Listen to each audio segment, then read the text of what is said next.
In a bold show of force, China flies a nuclear-capable bomber over the South China Sea, a defiant warning to Donald Trump just days after his controversial phone call with the president of Taiwan. The bomber flew past Taiwan and past disputed islands in the South China Sea, where a massive military buildup is underway.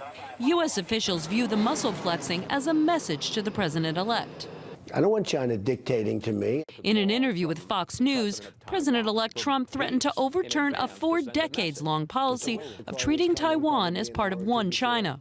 I fully understand the one China policy, but I don't know why we have to be bound by a one China policy unless we make a deal with China, having to do with other things, including trade. I mean, look, we're being hurt very badly by China with devaluation, with taxing us heavy at the borders when we don't tax them, with building a massive fortress in the middle of the South China Sea, which they shouldn't be doing, and frankly, with not helping us at all with North Korea. But the Chinese Foreign Ministry said there is no deal to be had over the one China policy, calling it the bedrock of U.S.-China relations.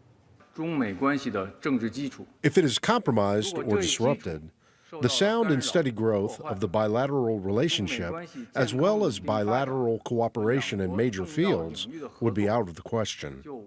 And a state-controlled newspaper editorial mocking Trump as being like a child in his ignorance of foreign policy.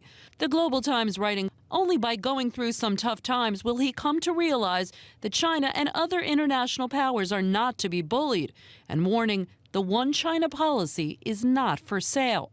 An idea echoed today by the White House. The Obama administration does not view Taiwan and our relationship with Taiwan as a bargaining chip. Taiwan is not a source of leverage. And fears from a former Secretary of Defense that a confrontation with China over Taiwan could spin out of control, possibly even risking a military clash in the Pacific. China is a big player in the East, and they're a growing military power, and so it's going to put the United States up to a challenge. How do we respond? We have to ask the question, would the American people support going to war with China over the issue of Taiwan's status?